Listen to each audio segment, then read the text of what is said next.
함께 따라서 하시겠습니다. 그리스도의 빛이 비추면. 한 번 더 따라서 하시겠습니다. 그리스도의 빛이 비추면.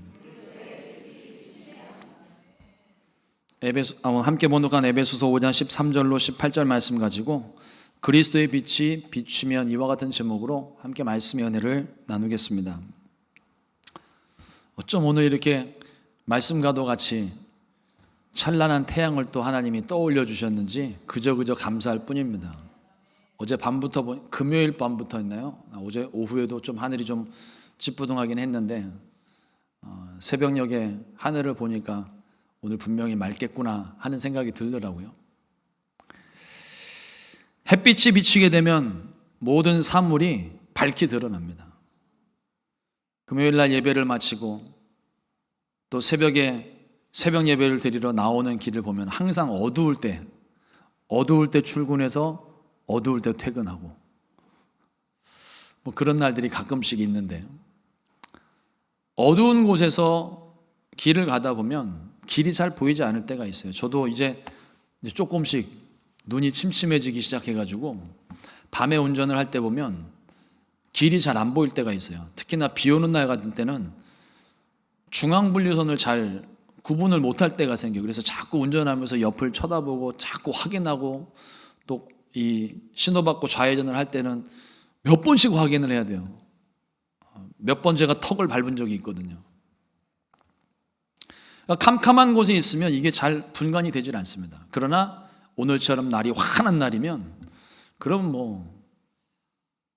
눈 감고 운전하면 안 되겠죠.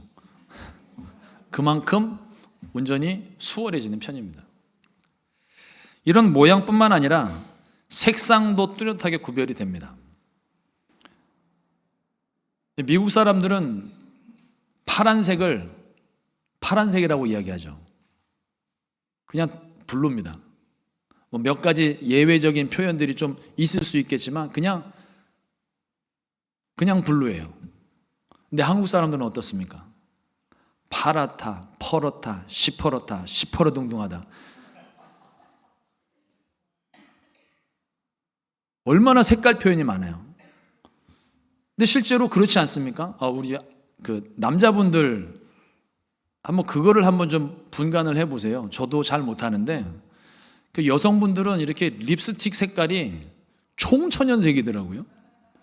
근데 어마무시하게 많은 그 모든 색깔들을 남자분들은 그냥 빨간색인 줄 알아요.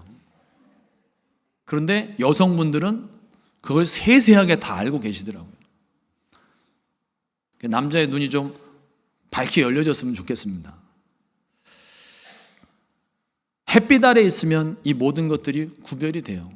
그럼 남자분들도 그 색깔을 몰라서 그러는 게 아니라 어떻게 표현할 줄을 몰라서 그러는 거지, 색깔 다른 거 알죠? 그렇죠, 집사님? 잘 모르신대요. 밝은 태양 아래에 있으면 작은 차이들을 우리가 보게 됩니다. 그런데 빛이 없게 되면 그게 구별이 쉽지가 않아요. 밤에 혹시라도 낮에 사고가 나면 문제가 없는데 밤에 혹시 사고가 나면은요, 손전등을 비추고 헤드라이트를 비춰서 다 본다고 다 체크하고 점검을 하고 끝났다 생각을 했는데 아침에 출근하려고 보면 내가 못 봤던 흠집이 나 있고 어디가 부서져 있고 깨진 게 보여요. 어두울 때는 보려고 해도 잘 보이지 않지만 밝은 곳에 나오게 되면 환하게 모든 것이 밝히 드러나기 마련입니다. 우리에게 그리스도의 빛이 비치게 되면 이와 같이 모든 것들이 밝히 드러나게 됩니다. 햇빛이 눈에 보이는 것을 구별한다면 그리스도의 빛은 우리 눈에 보이지 않는 것까지 밝히 드러나게 하는 거예요. 그리스도의 빛이 우리에게 비춰질 때 우리에게 어떤 일들이 일어나게 될까요? 첫 번째로 그리스도의 빛이 비치면 우리의 영적인 상태가 드러나게 됩니다. 에베소서 5장 14절 말씀에 그러므로 이르시기를 잠자는 자여 깨어서 죽은 자들 가운데서 일어나라 그리스도께서 너에게 비추이시리라 하셨느니라. 어두움 속에서는 도로의 상태가 어떤지 분간도 안 되고 사고가 나도 어디가 어떻게 파손됐는지 확인하기가 쉽지가 않습니다. 우리의 영적인 상태도 마찬가지예요. 어두움 속에 내가 있을 때에, 무엇인가에 사로잡혀 있을 때에는 나의 영적인 상태를 우리가 제대로 분별할 수 없습니다. 그러나 그리스도의 빛이 우리 가운데 비춰지게 되면 나의 영이 잠들어 있는지 깨어 있는지, 내 안에 생명이 있는지 없는지, 영적인 상태가 어떠한지가 밝히 드러나게 되는 거예요. 어쩌면 그래서 사람들이 자신의 그 모든 것들이 드러날까 봐 주님 앞으로 안 나오고 있는지도 몰라요. 우리 믿는 분들 중에도 그런 분들 계시지 않습니까? 어떤 분이 영문배려 은사가 있는 사람이다라고 하면은요, 난 죄 지은 게 없는데도 그 사람 앞에만 가면 한없이 작아져요. 내 속에 있는 뭔가가 들킬 것 같은 그런 두려움 때문에 그런 분들 앞에 가면 그냥 사람이 작아져요. 하물며 하나님 앞이겠습니까? 성경 가운데 보시게 되면 예수님 앞에 서 있는 사람들이 다 같은 비슷한 고백을 해요. 다 똑같은 고백입니다. 주님, 나는 죄인입니다. 이걸 깨닫는 게 믿음의 시작이에요. 이걸 인정하지 않으면요, 믿음이 설 수가 없어요. 내가 죄인임을 깨닫는 것, 그때로부터 우리의 믿음이 본격적으로 시작이 되는 겁니다. 특히 주님 앞에 서 있을 때 우리의 모든 죄와 허물이 드러나게 됩니다. 제가 5학년 때, 초등학교 5학년 때 예수님을 처음 만났는데요, 그때 그 기도원에서 기도를 하다가 꿈인지 환상인지 분간 안 될 정도로 뭔가 앞에 하얀 게 보이기 시작하는 거예요. 그 가운데 예수님의 십자가가 있었고, 그 십자가에서 빛이 비추는데 그 빛 앞에 제가 서 있는데 초등학교 5학년짜리가 뭔 지은 죄가 그렇게 많았는지 전에 보지 못했던 제 몸에 죄딱지들을 보게 되는 거예요.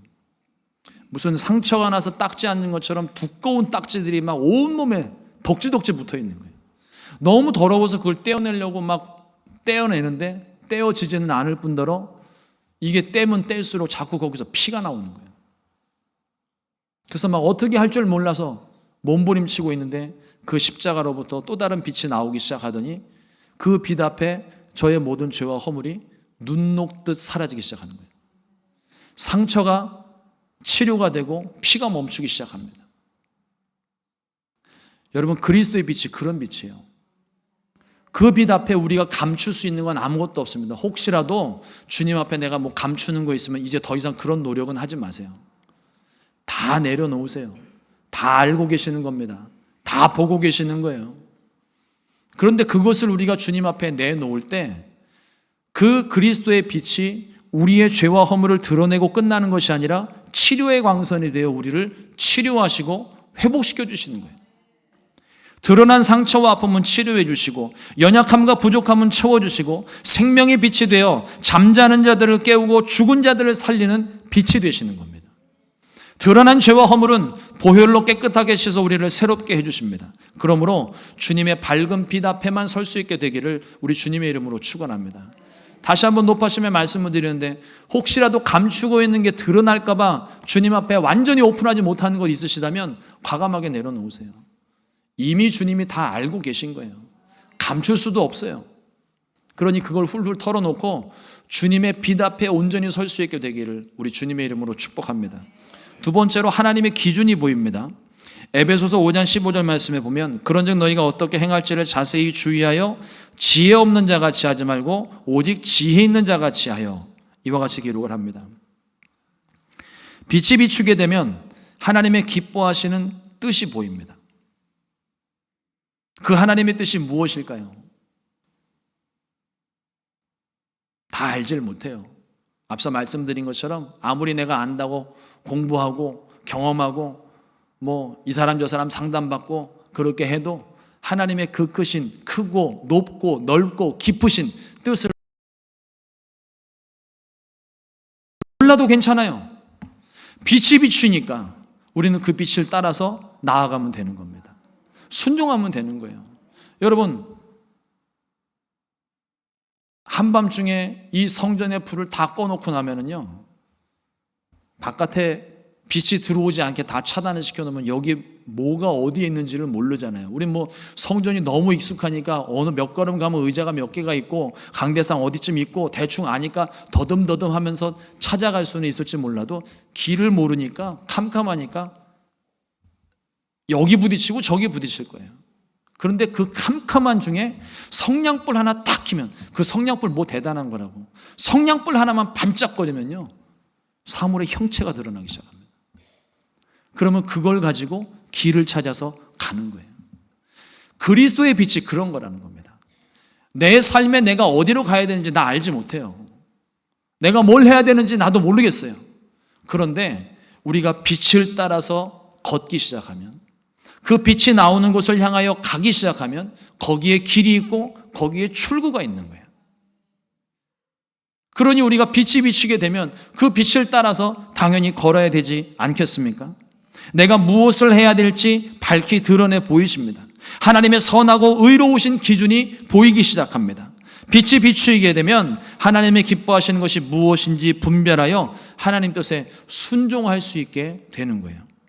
특별히 사도 바울은 오늘 말씀에 지혜 없는 자 같이 살지 말고 지혜 있는 자 같이 살으라는 거예요. 성경에서 말하는 지혜가 무엇입니까? 누차 말씀을 드리지만 지혜는 듣는 마음이에요. 하나님께 지혜를 구했던 솔로몬이 이렇게 하나님께 구했습니다. 열왕기상 3장 9절 말씀에 누가 주의 이 많은 백성을 재판할 수 있사오리까? 듣는 마음을 종에게 주사 주의 백성을 재판하여 선악을 분별하게 하옵소서. 여기 듣는 마음이 옛날 우리 가지고 있던 개역 한글판에는 지혜의 마음을 주사 이렇게 돼 있어요. 그러니까 지혜라고 하는 것이 곧 듣는 마음이에요. 지혜로운 사람은요, 말을 많이 하는 사람이 아니라 많이 듣는 사람이라고 해요. 사람들의 마음의 소리를 들었기도 해야 되겠지만 무엇보다도 하나님의 말씀을 듣는 사람이 세상에서 가장 지혜로운 사람입니다. 그리스도의 빛이 비추게 되면 하나님의 뜻을 분명히 알게 됩니다. 근데 이 뜻은 어느 날 갑자기, 어제 갑자기 급조해서 만든 그런 뜻이 아니라, 어떤 상황 때문에 하나님이 갑자기 세우신 그런 뜻이 아니라 이미 예정하신 하나님의 뜻이 밝히 드러나기 때문입니다. 드러난 하나님의 뜻으로 복잡하고 어수선한 마음과 환경의 모든 문제들을 드디어 분별하기 시작하는 거예요. 지금은 우리가 세상의 기준을 가지고 쳐다보니까 이것도 맞는 것 같고 저것도 맞는 것 같으니까 막 헷갈려요. 그런데 하나님의 그리스도의 빛이 우리 가운데 비춰지게 되면 우리 안에 세우신 하나님의 기준이 서 있어요. 그 기준으로 보면 무엇이 옳은지 그른지가 분별이 되는 겁니다. 그래서 그리스도의 빛이 필요한 거예요. 그러므로 환경의 문제 때문에, 마음의 문제 때문에 생각과 마음이 어수선하게 될 때 이렇게 기도하십시오. 주의 빛을 내게 비추시고 주의 지혜를 내게 주사 분별할 수 있게 하여 주옵소서. 하나님 어찌합니까 이렇게 탄식만 하지 마시고요, 하나님의 지혜를 구하십시오. 지혜를 구하면 하나님께서 무엇이 옳은지 그른지를 볼 수 있게 하시는 거예요. 세 번째로 그리스도의 빛이 비추게 되면 하나님의 생명이 임합니다. 햇빛을 받지 못한 사람은요, 비타민 D가 부족해서 우울함과 체중 증가, 암 위험이 증가하고 자고 일어나면 관절의 통증이 심해지기도 하고 불면증과 면역체계 이상 증상이 나타난답니다. 의사들이 하는 말이에요. 여러분들 하루에 햇빛을 얼마나 받으세요? 1시간 받으면 많이 받으실 거예요, 아마. 근데 여러분, 햇빛을 받지 못하게 되면 사람이 신체적으로도 그렇고 무엇보다 심적인 우울감이 생긴대요. 그러니까 자주 여러분들 오늘 같은 날 예배 끝나고 식사하시고, 그건 다 실내에서 하는 거잖아요. 식사하시고 교회 주변 한 7바퀴만 돌고 가세요. 무너지지 않을 정도로만.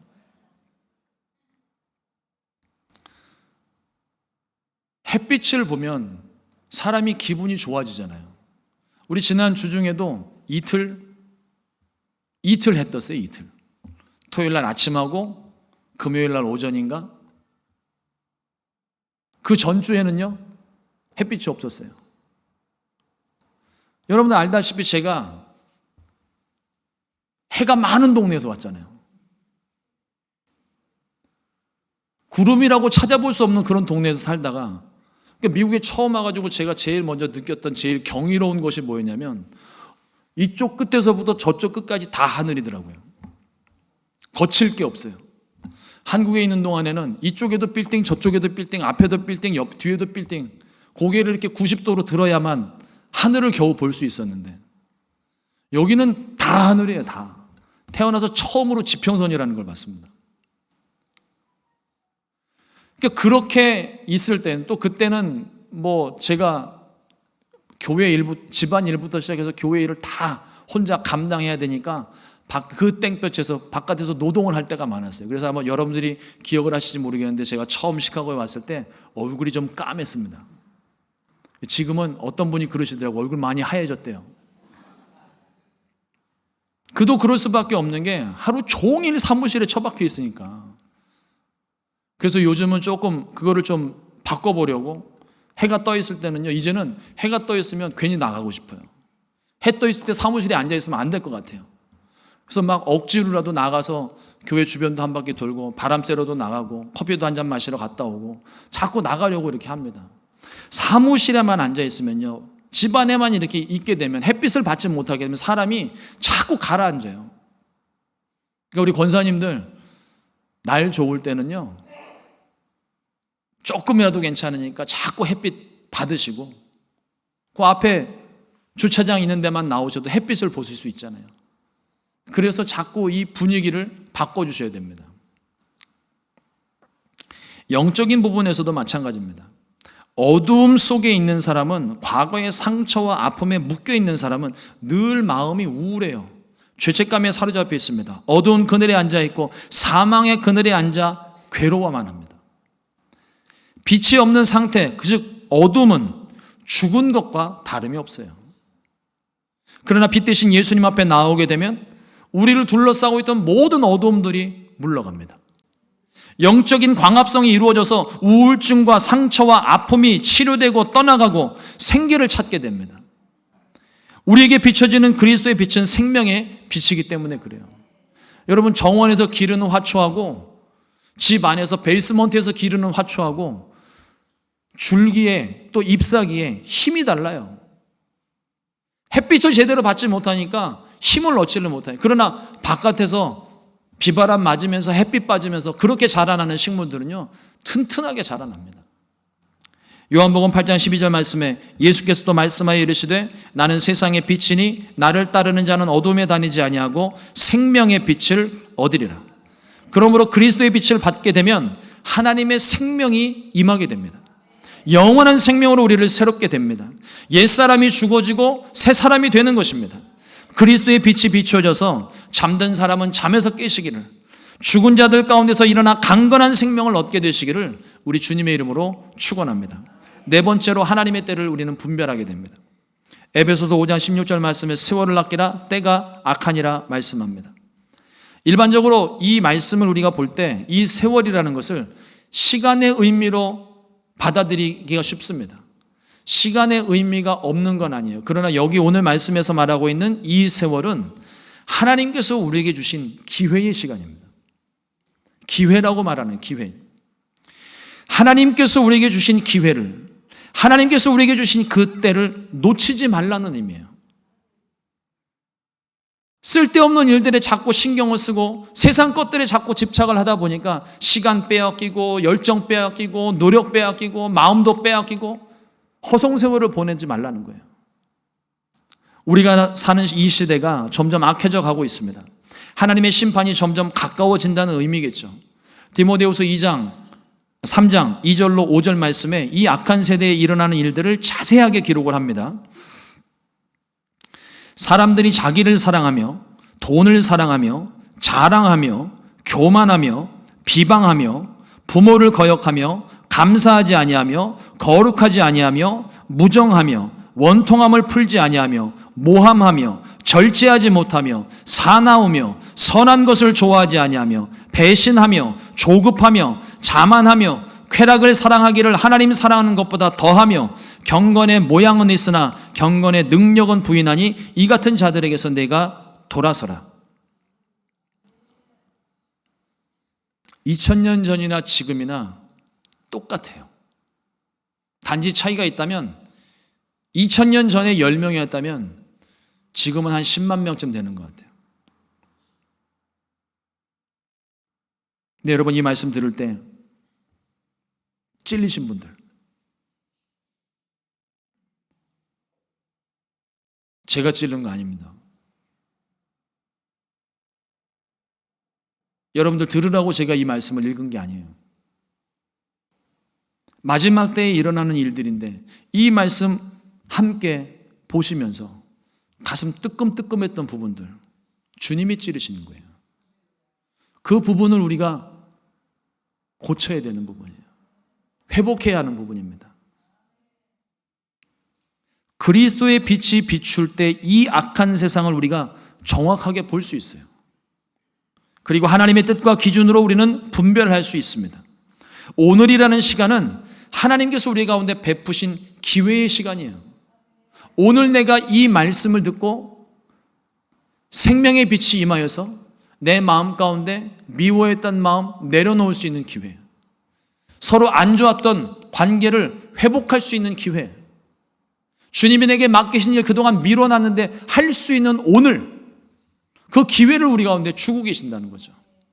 우리에게 주신 그 기회의 시간은 우리가 그냥 내일 하지, 다음에 하지, 미룰 것이 아니라 말씀이 내게 임했을 때는 지금 내게 말씀하시는 그 말씀이니까 오늘 지켜야 돼요. 오늘 바로 순종해야 됩니다. 내일 해야지 뭐 하고 하는 사람이 별로 없어요. 다이어트는 항상 내일부터 시작하잖아요.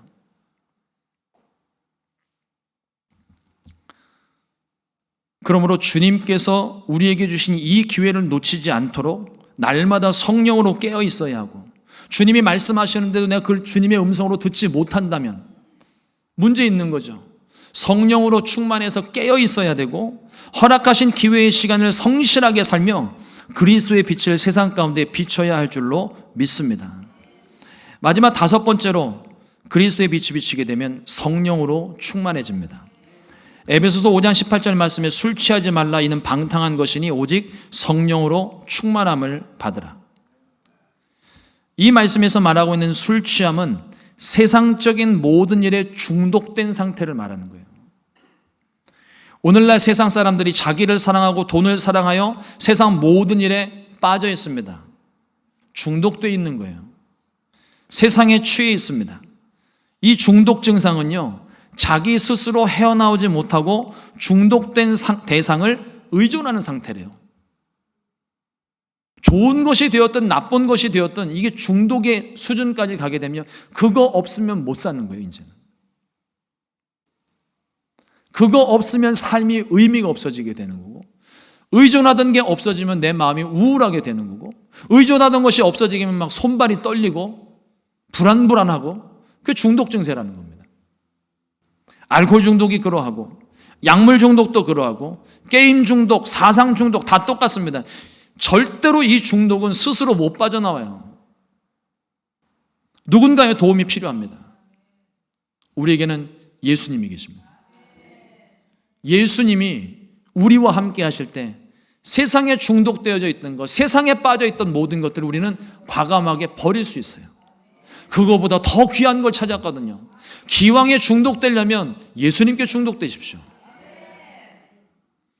예수님의 범위, 그 사랑 안에서, 영향력 안에서 스스로는 절대 못 빠져나옵니다. 우리가 뭐 마음에 상처받았다고 주님 곁을 떠난 것 같죠? 저는 그분들이 어떻게 될지 그 끝을 압니다. 절대 주님 못 빠져나가요. 수많은 임종들을 봅니다. 그 임종의 순간에 그래도 과거의 예수님을 제대로 한번 믿었던 사람은요, 반드시 그 순간에 회개 안 할 수가 없어요. 하나님이 끝까지 붙들고 계시기 때문에. 그러니까 지금 가족분들 중에 조금 방황하고 있는 그런 분들이 있으면 기도의 끈은 놓지 마시되 절대로 조급하게 하지 마세요. 내가 붙잡고 있는 것도 부족해서 주님이 이미 꽉 붙잡고 계시는 거예요.